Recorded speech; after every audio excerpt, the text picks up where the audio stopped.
Lecture 23 for Biology 177. We'll be covering the functional anatomy and structural anatomy of the brain. The brain consists of almost 97% of the body's neural tissue. Now, a typical brain is going to weigh about 1.4 kilograms or 3 pounds and has a volume of 1,200 milliliters. Now, the size is going to vary among individuals. On average, the male brain is approximately 10% larger than the female brain. This is due to body size difference. The same would be the case for an overall larger individual. A larger individual, like say Hafthor Bjornsson, the strongman, is going to have a much larger brain than somebody who is much smaller, like Danny DeVito or something like that. However, there is no correlation between brain size and intelligence. It's merely about the neural connections that are inside the brain that determines overall IQ. Now, there are 6 major brain regions: the cerebrum, cerebellum, dicephalon, and then the brainstem, which is broken up into the midbrain, pons, and medulla oblongata. We're going to start with a brief overview and then break down each section. And we'll start with the cerebrum. The cerebrum is divided into a large pair of cerebral hemispheres. It is the outermost surface of the brain, and it's going to have a highly folded surface. It has that kind of quintessential brain look that we always associate with the brain when we think about it.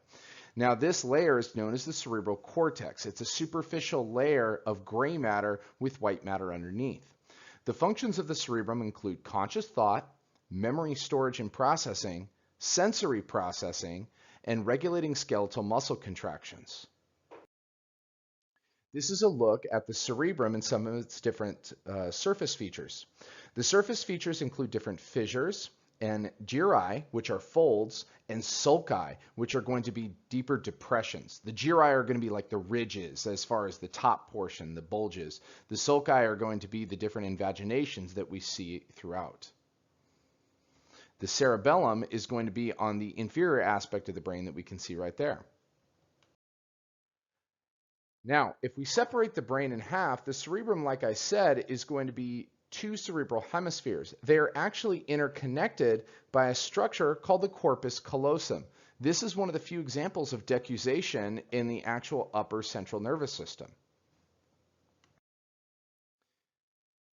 The fissures are deep grooves that divide the cerebral hemisphere. The gyri are going to help to increase the surface area and to allow for greater overall places for the cerebral spinal fluid to touch.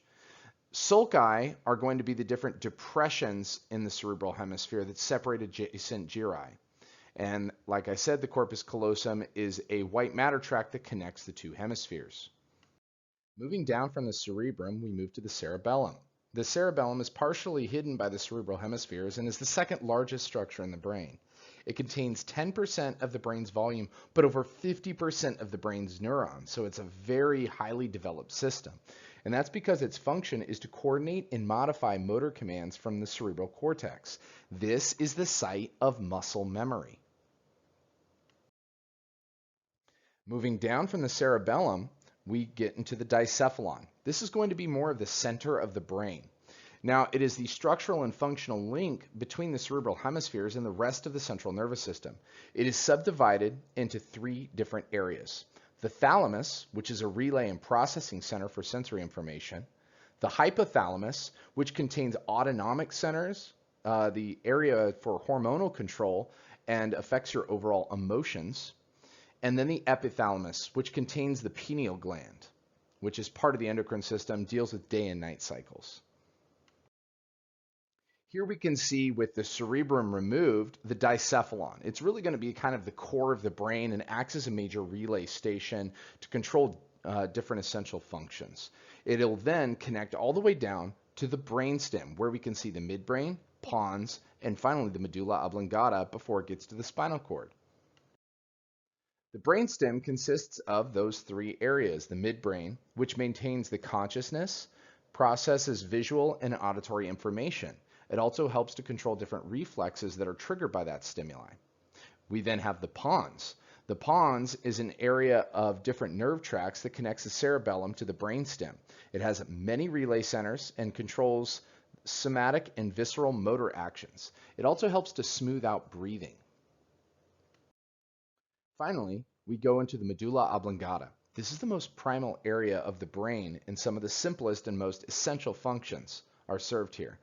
The medulla oblongata relays sensory information to other parts of the brainstem and to the thalamus. It also contains major centers that regulate autonomic functions, specifically heart rate, blood pressure, and also respiratory centers. So mainly the stuff that helps keep you alive.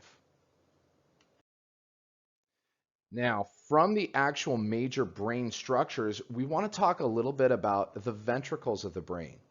The ventricles of the brain are effectively chambers. These are going to be openings within the brain because the brain is not just a solid mass all the way through. It actually has little openings or cavities.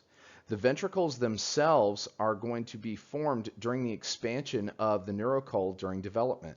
They are filled with cerebral spinal fluid and lined by the ependymial cells. If we remember, this is the special type of glial cell that is going to circulate cerebral spinal fluid, also help to make it.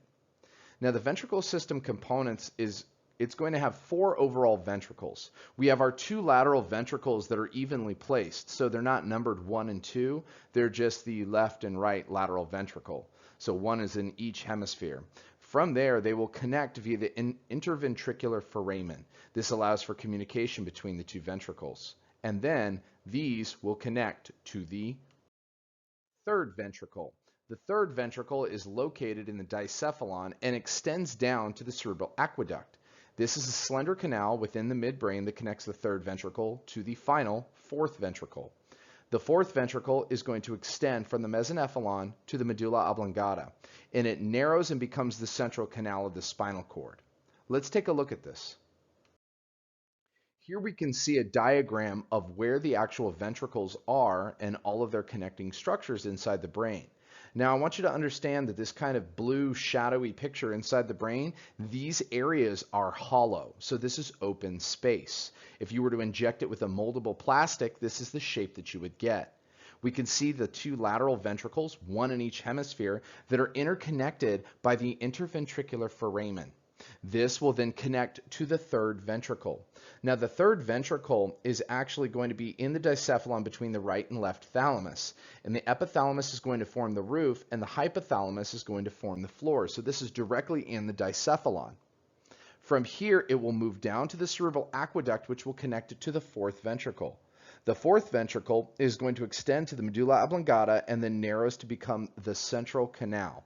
The central canal is going to run through the center of the spinal cord all the way down to the end of the spinal cord. From there, it will then go up, back, and around so that the brain is actually bathed in cerebral spinal fluid.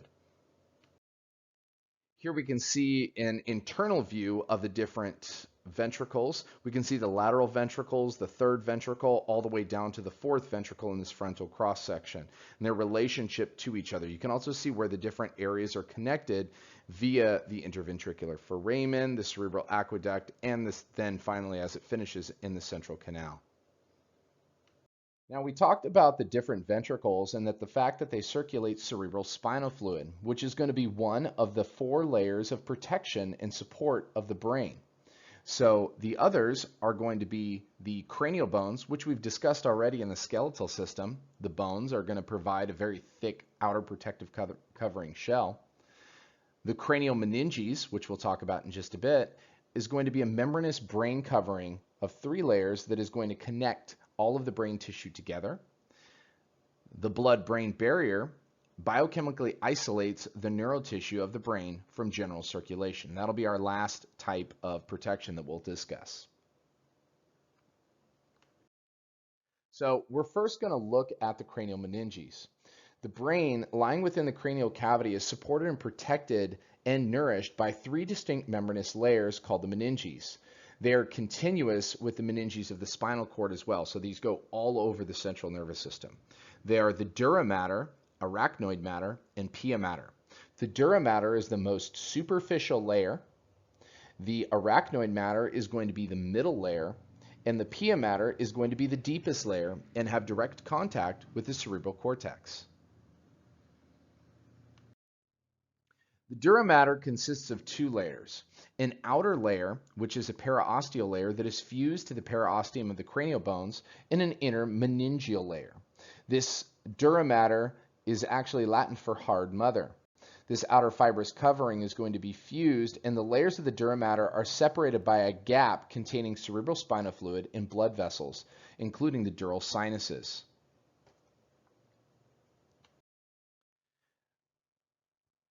The dura mater actually merges into the dural folds. At 3 locations, the dura mater extends into the brain, separating the regions of the brain. It does this at the falx cerebri, the tentorium cerebelli, and the falx cerebelli, effectively dividing the brain into its different areas. The falx cerebri is going to separate the cerebral hemispheres. The tentorium cerebelli is going to separate the cerebrum from the cerebellum, and the falx cerebelli is going to separate the 2 cerebellar hemispheres. Here we can see the dura mater and its different extensions. Again, these folds are simply going to be separating the hemispheres of the cerebrum, the hemispheres of the cerebellum, and the cerebrum from the cerebellum.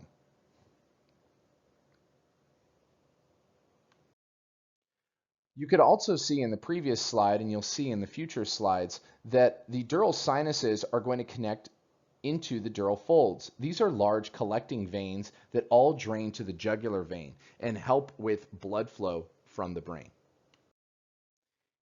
Here we can see all of the different folds, and we can see the major dural sinus as it's going to drain from the brain, from the dural folds from the brain, and drain into the jugular vein.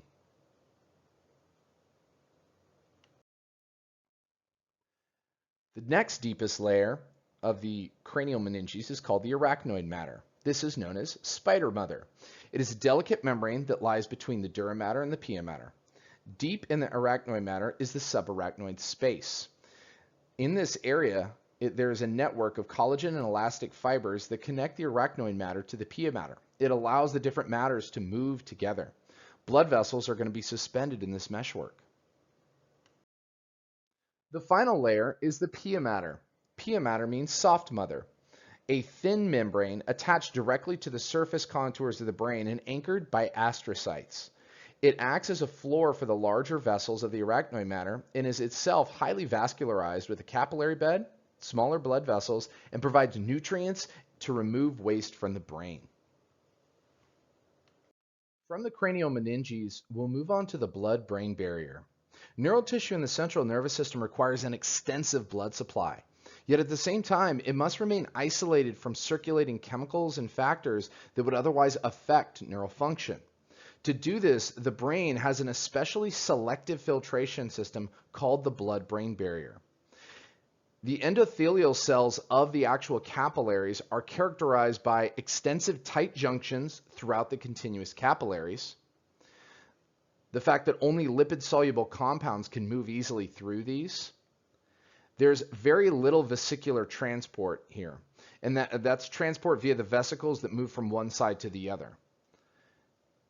4 is that there's a highly specific and regulated transport of certain chemicals. So the main chemical that they want to get in is glucose, and it helps to prevent a lot of the others from getting in directly.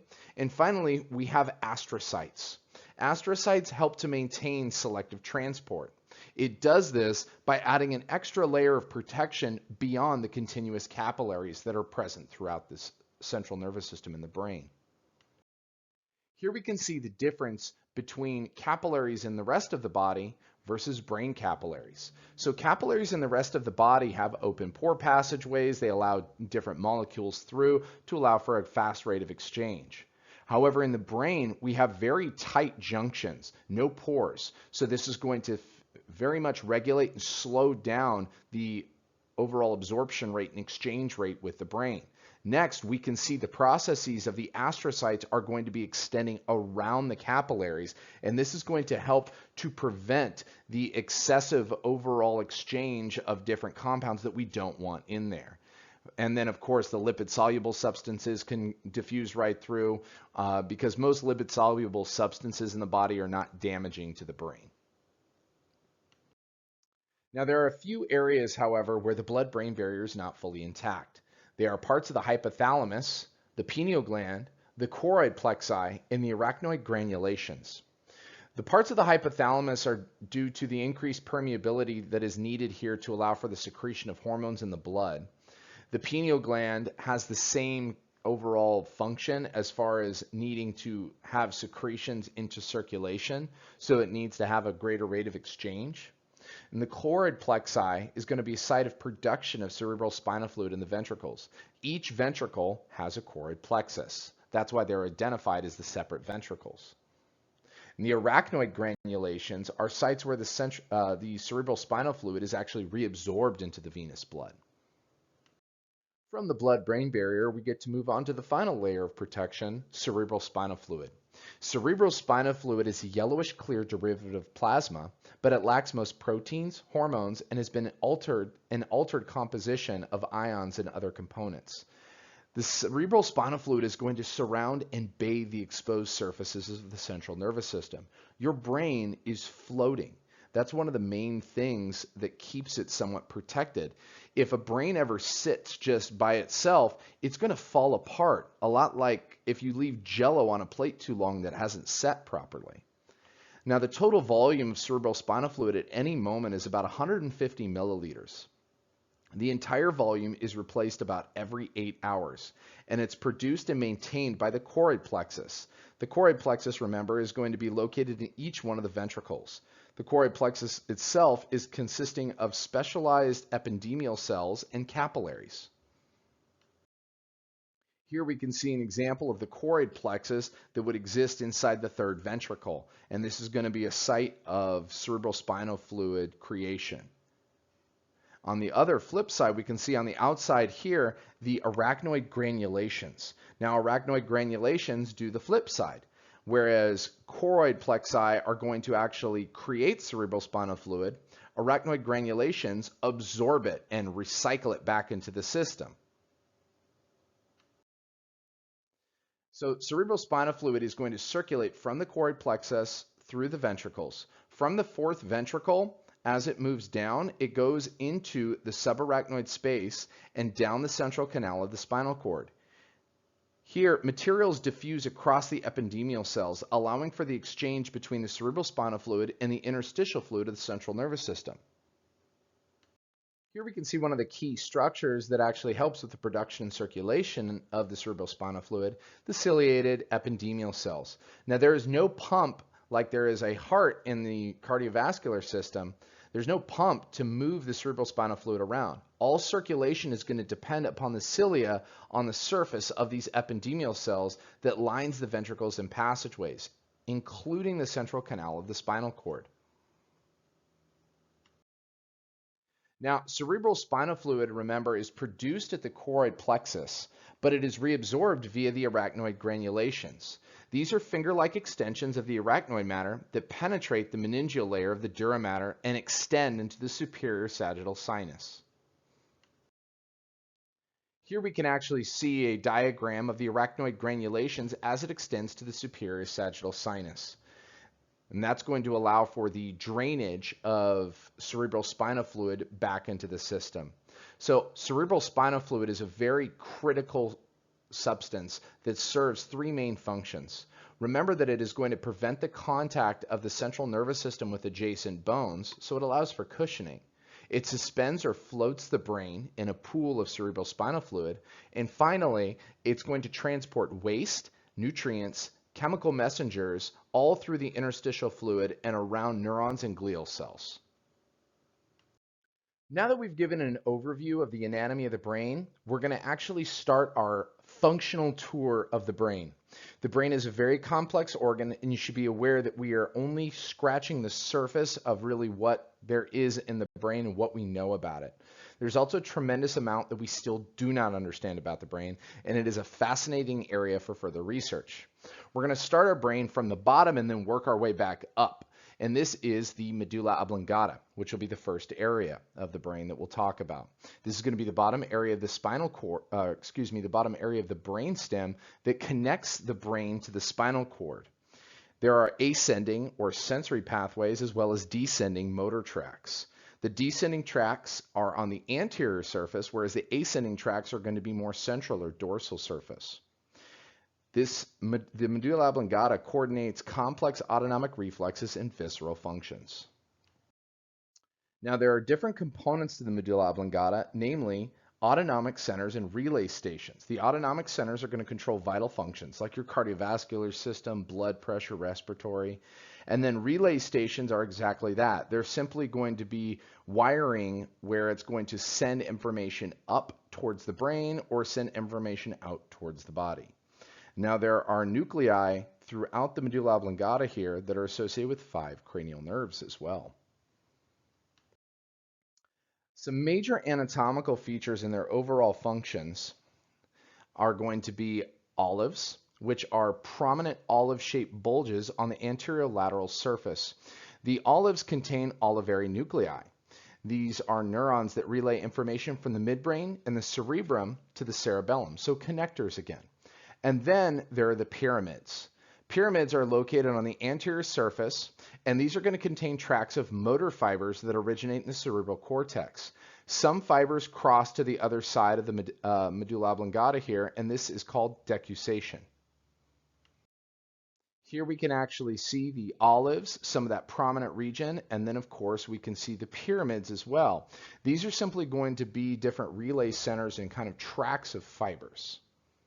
We can also take notice of the different cardiovascular centers, the respiratory rhythmicity center here, and some of the decussation and where it occurs. Moving up from the medulla oblongata, we move on to the pons.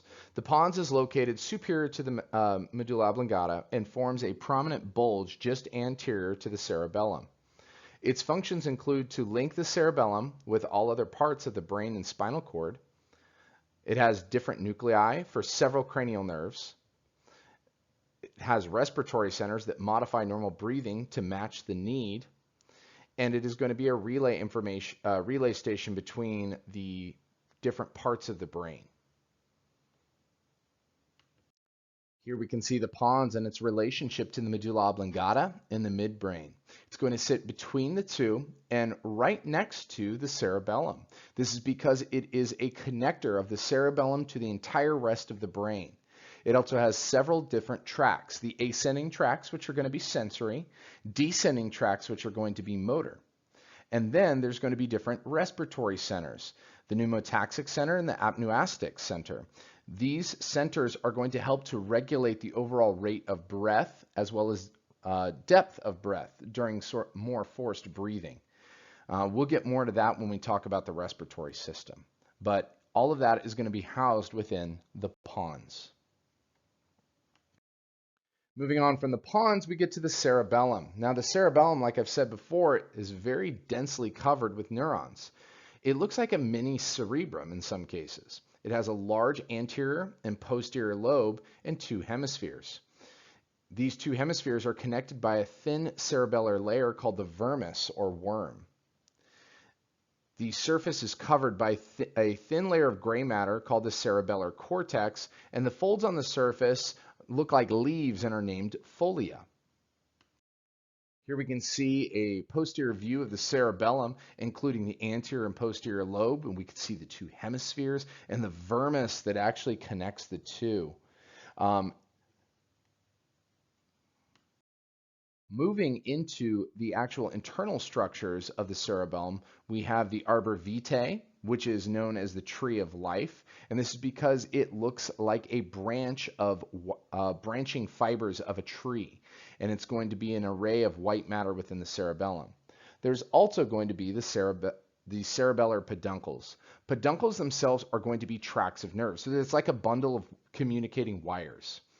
It is going to help to link the cerebellum with the brainstem, cerebrum, and spinal cord. Now there are 3 on each side: superior, middle, and inferior.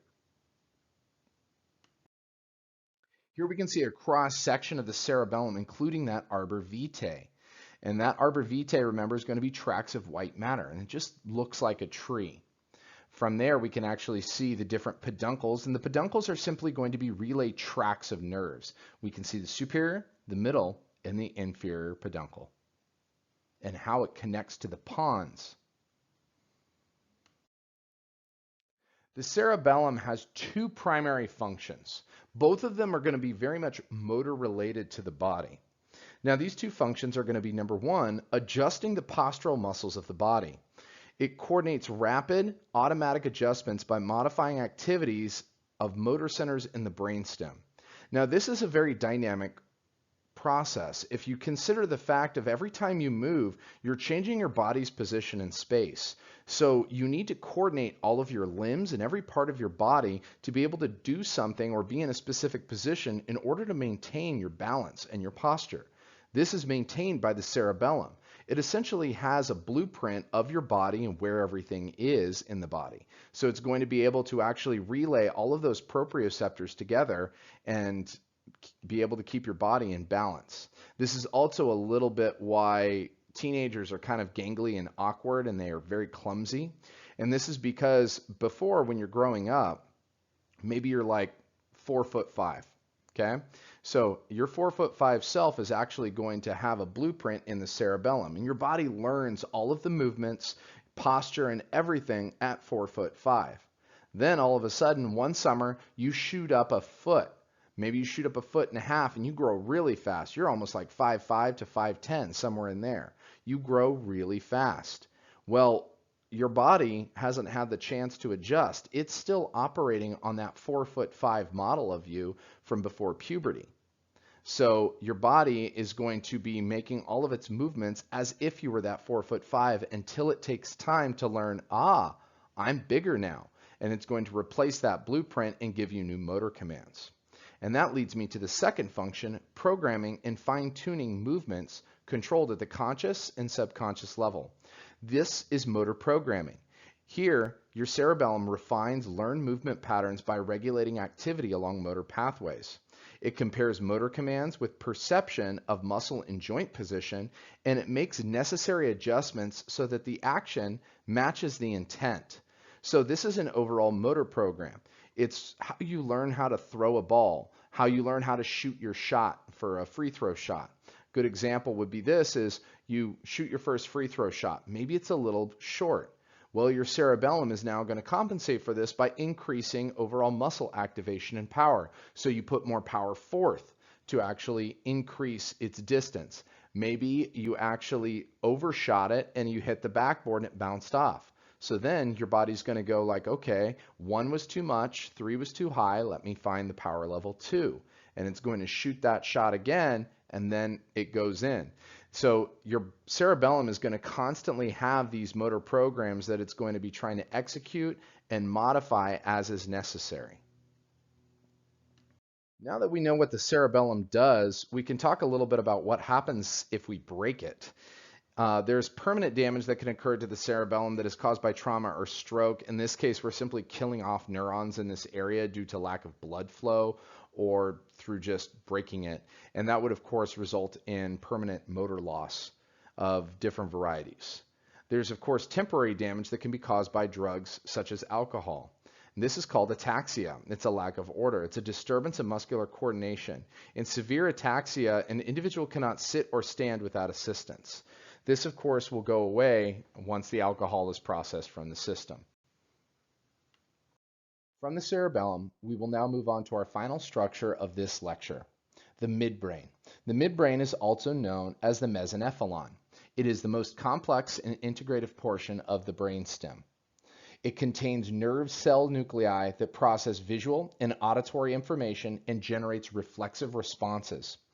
It influences the level of activity of the entire nervous system. Now, there are several components to the midbrain. There's going to be the corpora quadrigemina, which is the 4 twin bodies. These are going to be 2 pairs of sensory nuclei on the roof of the midbrain, and they consist of the inferior colliculi and the superior colliculi. The inferior deals with auditory information and controls the reflex movements of the head, neck, and trunk in response to auditory stimuli. So inferior, auditory. The superior is visual. This controls reflex movements of the eyes, head, and neck in response to visual stimuli. The red nucleus receives information from the cerebrum at the motor cortex and the cerebellum. It's going to be coordinating overall motor commands and muscular movement. It also offers a subconscious control of upper limb position and muscle tone. The substantia nigra is a small dark nucleus involved in reward, addiction, and movement. Loss of neurons in part of this structure is associated with Parkinson's disease. And finally, the cerebral peduncles. Remember, peduncles are going to be overall tracts of fibers. This is a nerve fiber bundle of white matter on the ventrolateral surface of the midbrain that carries voluntary motor commands from each cerebral hemisphere. In this diagram, we have a posterior view of the midbrain looking at all of the different structures that we talked about in the previous slides. We can see the superior colliculus, which deals with visual information and reflexes of eye movement. And we can see the inferior colliculus, which deals with auditory information and all of the reflexes that deal with those types of auditory reflexes. We can see the red nucleus, which is going to coordinate motor information from the cerebrum and cerebellum, and also deal with the subconscious control of upper limb position. The substantia nigra that we see there is actually going to deal with reward, addiction, and movement, and have relay stations that connect throughout. And the cerebral peduncles, remember, are going to be nerve fibers that are going to actually carry out voluntary motor commands from each cerebral hemisphere and branch down through the actual rest of the brainstem. And that finishes this lecture series. We're not done with the brain yet, though. We'll finish up with the brain, moving on to the dicephalon in lecture 24.